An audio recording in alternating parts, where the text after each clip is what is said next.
Good morning, welcome, 1,000 welcomes. And we are meditating today. We've been meditating today on the subject of joy.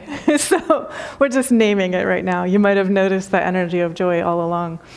And so this is part of our series on how to navigate change. Coming into contact with the eternal aspects of ourselves. So one of the things that Swami Nityananda says is focus only on what is beautiful and eternal. So there is that in us, which is always beautiful and eternal. And we're inviting ourselves to focus only on that. And when we are in contact with what is always beautiful and eternal within ourselves, then with grace, and by grace, we're able to navigate waves of change that we encounter in time and space. And so Kashi shared one of the ways in which we can do that, allowing ourselves to be called by love from darkness into light. I mean, that's a really powerful story about how on the human level it's possible to experience insult and rejection and pain and dismay and depression and almost like an anger that we turn inward against ourselves. And so love and that sort of responsiveness, that desire to be helpful, that intention to respond to the needs of those around us, call us forth. And they call us into the light, they call us into connection, they call us into community, they call us into trust. And the teachings of many different traditions say this in different ways. So I have a couple of those scriptures to share, and also some true stories, and then an invitation to meditate and to practice, so that we each are living this realization, living this truth for ourselves in the midst of daily life. So I actually have 3 teachings from the Bhagavad Gita. I'm going to pick the first one, and we'll see. Maybe later we'll have time to come back for the others. But the Bhagavad Gita says, when all attachment to external objects is subjectively removed from within, people of wisdom realize the joy of the self. With heart devoted to meditation on Brahman, they live in constant peace. And so joy and peace arise when we remember the Supreme, is one way to put that. And when we remember the Supreme, then attachment, finitude, the illusion of separateness, all of that melts away. So another way of saying that is the things that we experience as humanly painful, they melt away. And what remains are peace and supreme joy and kindness, awareness, and understanding. And so you'll notice that this verse doesn't say we won't experience human discomfort. It doesn't say that we will be free from encountering the pairs of opposites in time and space. It says when we experience human pain and when we encounter the pairs of opposites, this is a practice that lets us live continually and ongoingly in joy and peace. And so again, the practice is let go of attachments. And so attachments are our preferences. We want things to be one way and we don't want things to be another way. It's not wrong to have preferences. It's not wrong to work toward what you love. But then if what you love is not what comes to greet you, this is a way forward that allows you to continue in the energy of love. And I'll share with you a couple of stories about actual humans who have put this into practice. And then the teaching from Swami Nityananda that I've mentioned, he says, focus only on what is beautiful and eternal. That's another shortcut. So if you just want a 2-word phrase that you walk away with, beautiful and eternal. Beautiful and eternal. And if you like, you can actually say, I am beautiful and eternal, because you are. That is your true nature. That is when we are in contact with our own life energy, what is eternally present and real and available for us. Beautiful and eternal is what we are. And so another way to say this is that in us which is unchanging, it's ever beautiful. It's always present. And so in another way, when we expand beyond the body, and we can do this in meditation, we can also do this after we renounce the body at the end of what humans call a human lifetime. But don't wait, do it now in meditation. you sort of realize when this happens that everything you've experienced in time and space, none of it has touched your beauty. None of it has touched the goodness, the vitality, the peace, the joy, the supreme gladness, the generosity of your beingness. And all of it has been as if you were in a play, encountering the most difficult circumstances that humans can encounter. And the sort of invitation always, no matter what the experience is, no matter what the encounter is, how much beauty, how much love, how much understanding, how much kindness, how much wisdom can I call forth from my eternal, unchanging beauty, that which is never marked, never marred, never diminished, that which is never touched. And so, humanly, we face impossible circumstances. I'll share with you a couple, and then I'll go on. I have some teachings from the Buddha, the one who is awake, and some teachings from the Hebrew Bible, and also the Christian New Testament. So we'll see how many of these we have invitation to cover. So one of these teachings, this is from a couple of weeks ago. This was the story of a woman, I think this was in the UK, who had paid for, organized, arranged her wedding. She shows up on the day of her wedding. She's there. Her friends and family are there. Her fiance's friends and family are there. No fiance. So the fiance doesn't show. And she decides to go ahead with the party. She says, we're all here, let's celebrate. And everyone, including the fiance's friends and family, stayed and celebrated. They stayed and celebrated. They honored the light that was there, even though things did not turn out as anyone expected humanly.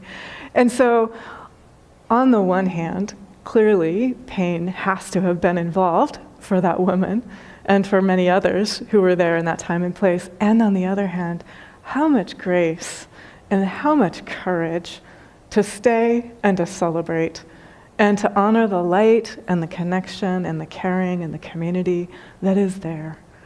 And so that's our invitation always. When things work out the way we expect, when they don't work out the way we expect, celebrate the light. The light is still present.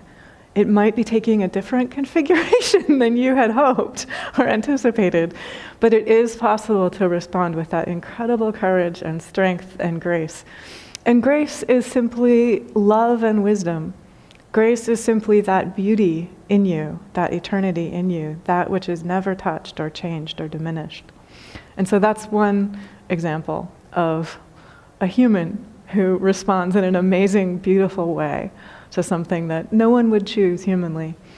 And then another true story that I came across, and I came across this just yesterday, and it actually made me weep. Tears came rolling down my face. This is a story of a man who years ago was imprisoned. So he spent 8 months in a prison cell, and he was a political prisoner. So he was in the prison cell because he was organizing on behalf of peace and justice. And his reward for it was he got tossed into this prison cell. And he said, those 8 months that I spent in that prison cell were the happiest of my life because I learned to be a companion to myself. And I expanded beyond the individual self so that I was able to feel the joy that all other humans felt. My joy was no longer restricted to the joy of my individual self. And I was able to feel the love that all humans feel, and my love was no longer restricted to the love that an individual human feels. And so he said that he literally sat there in his prison cell with tears of joy and love streaming down his face. And that even though after he got out of prison, he had many years of productive, happy, healthy life and contributions, making a very meaningful mark, a very meaningful life. He said those were the 8 happiest months of his life, when he got to be companion to himself, and when he got to expand beyond identifying with the joy that the individual self can feel in order to feel and identify with the joy that all selves feel. And he was able to move beyond the love that the individual self can feel into feeling the love that all souls feel.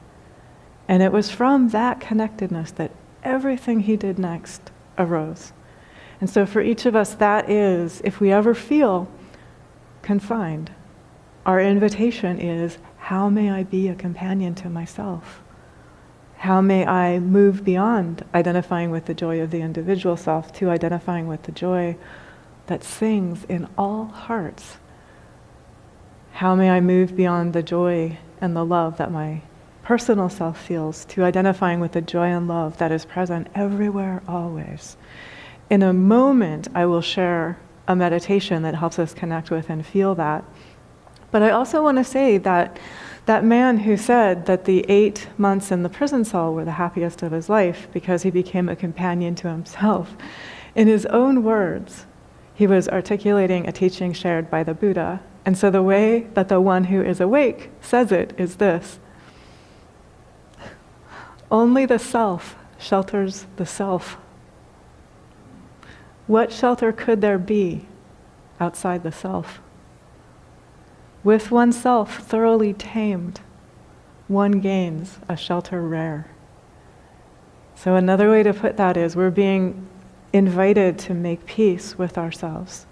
And when we make peace with ourselves, then we're able to be filled with peace, independent of what is arising in time and space. And then we're able to be peace always. And from that inner peace, is where we are able to be present with humans, no matter what it is that they are encountering. And that is where we are able to outpicture peace in time and space, because we make peace within ourselves. St. Francis, this isn't on my prepared remarks, but I'm just reminded, St. Francis said something very similar. He said, before you speak peace with your words, make sure that there is even greater peace in your heart. And so to allow yourself to feel and directly connect with that peace, it is unwavering and always available. To directly connect with that unwavering peace. And that is the energy of wholeness. It is fresh and vast and gorgeous. It allows us to expand beyond all disappointments, beyond all unexpected circumstances and occasions, beyond all things that we could experience as constraints or constrictions or limitations. And what remains then is we're in contact with the bedrock of our own beingness. We're able to trust the light in ourselves. We're able to trust the life force in ourselves. Another way to put that is we're able to trust the divine always. And so we know the peace that passes understanding. It's here. It's always here. So we blink our eyes open in the morning, it's here. In the middle of the day, it's here. Lying down to sleep at night, it's here. Waking in the middle of the night, it's here. No matter what we feel humanly, it's here. And this is something that St. Paul says. So this is a letter that he wrote, Philippians, and he wrote it in prison. And he uses the word joy. I might have counted wrong. You can go back and check, okay? But I'm pretty sure he uses the word joy about 16 times in this letter that he writes from prison. And just again and again and again, he says, rejoice in the Lord always. I will say it again, rejoice. And so just no matter what, this energy of joy is here. That energy of joy we are in contact with when we are in contact with the love of our own beingness. And so I'll share a meditation with you about that soon. But St. Paul says after this, let your gentleness be evident to all. The Lord is near. Do not be anxious about anything, but in every situation, by prayer and petition, with thanksgiving, present your requests to God, and the peace of God, which transcends all understanding, will guard your hearts and your minds. And you can just feel the joy, the assuredness, the faith, the aliveness, the strength, the trust. And so to feel that and then to be that when whatever it is arises that makes it feel as if you have been tossed into prison. So he's writing this from prison. Another thing that he says in this same letter, very related to what Swami Shankarananda says when Swami Shankarananda says, focus on what is beautiful and eternal. St. Paul says, whatever is true, whatever is noble, whatever is right, whatever is pure, whatever is lovely, whatever is admirable, if anything is excellent or praiseworthy, think about such things. Focus on those things that you love. Whatever you have learned or received or heard from me or seen in me, put it into practice, and the God of peace will be with you. So let us invite ourselves right now. I'm closing my eyes to meditate, and I invite you to close your eyes as well, if you like. Let us invite ourselves to be in contact with the joy of our being, the peace of our being, knowing that the divine is near, presenting our prayers to the divine with thanksgiving, allowing ourselves to feel directly the love and the joy and the peace that transcend all understanding and that help us know with assuredness. We are loved. Every moment of our existence, we are loved. The dearest, dearest love that brings the whole universe into visible form loves us into our lives. And so whenever we encounter circumstances that are surprising or shocking or disappointing or painful or constricting, we are invited to take shelter in the self, to focus on what is beautiful and eternal. Ways in which we can do that.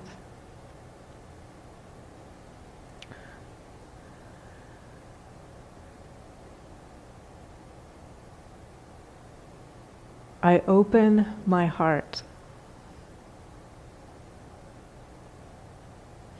I love myself. In this moment, I open my heart and I love myself.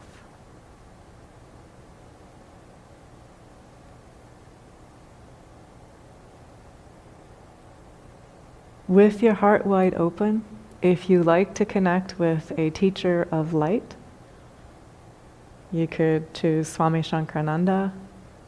You could choose another teacher. You could choose a teacher of light who calls to you across the ages. With your heart open, visualize that you are seated in meditation in front of a teacher of light. And from your wide open heart, a beam of light, a beam of joy and love radiates from your heart to the heart of the teacher of light with whom you are meditating. And visualize that the light becomes warmer and more beautiful and stronger and brighter, more full and robust and glad as it moves from your heart and connects with the heart of the teacher of light.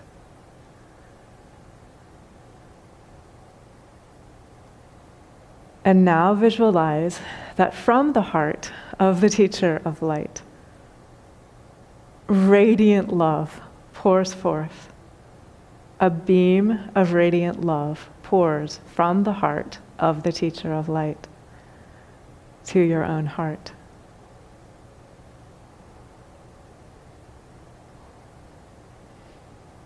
Open your heart and allow yourself to receive that love in fullness. Allow that love to help your own energy be even more clear and coherent, be even more focused and steady, be even more unwavering.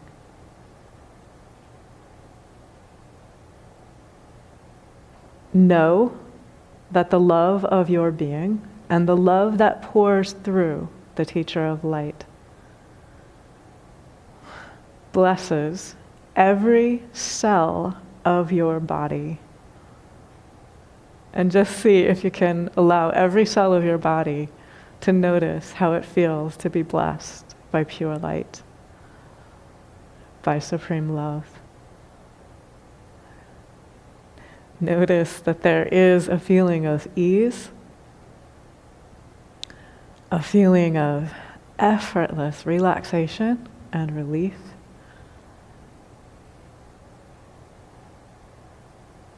Patterns of tension unwind naturally. And there is an exuberant self-remembrance of what is beautiful, of what is eternal, of what you love, of what you adore, of what is with you always before you come into this life, while you are here, every moment of your time in time and space. And after you leave this life, be in no hurry. Enjoy every moment of your time in embodiment. And notice as well that when we meditate together, it is also possible to radiate this light to one another. So take that incredibly pure, strong, coherent, bright, vivid, beautiful light that is there in every cell of your being and in your own heart, and radiate it now to the heart of everyone who is currently meditating. And just notice what that network of light and connectedness feels like. How warm and steady and expansive it feels. Notice that it is possible to brighten that light, to let that light become even more strong and clear, even more beautiful. And you can feel what happens then is it becomes a field of light, a field of divine love. And now just give yourself permission to play a little. So when we're in contact with this field of love, we're able to connect with this radiant life energy in all of existence. So see if you can reach out in your awareness and just become aware the same field of light, the same aliveness, the same supreme love is present in the earth and the sky and the trees, the mountains, the flowers, the plants, the sun, the moon, the stars, the waters, the plains, the valleys, the forests. The same field of light is present in animals, in humans. The same field of light is present in cities. So each of us is invited to live always in a city of light, a city of kindness, a city of gladness, a city of joy, a city of peace,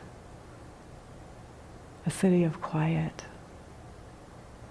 And I invite you now to just notice what it feels like. This is what it feels like to enjoy shelter in the self. Notice how it feels. And know that this is present always, wherever we go, wherever we are, wherever we have been, wherever we will be. The city of light, the city of quiet is here. It is with us. It is within us always. In our daily lives, we are invited to connect with this and to be this silently. And so right now, I invite you to become aware of your feet on the earth. Become aware of the base of the spine. Become aware of your own hands. And if you like, place them in prayer before your heart. And just let this be an energetic seal, a self-remembrance, a self-awareness, the shelter of the self, the peace of the self, the love, the kindness, the wisdom, the understanding, the forgiveness, the joy, the strength, the courage, the gladness of the self is right here. And when we feel that, silently, that will share with us and through us everywhere that we are. So from one perspective, we have never left full-on universal love, unwavering and unchanging, eternally beautiful and true. From another perspective, any time we become aware of darkness, we are invited to connect with this city of light, the city of quiet within ourselves, and to move toward light. From one perspective, there is no sorrow. From another, anytime we become aware of sadness, we are invited to move forward toward healing, toward hope, toward renewal, toward reconciliation. We are invited to be always this courage, this strength, this love, this joy of our own beingness. Thank God, and God bless us all.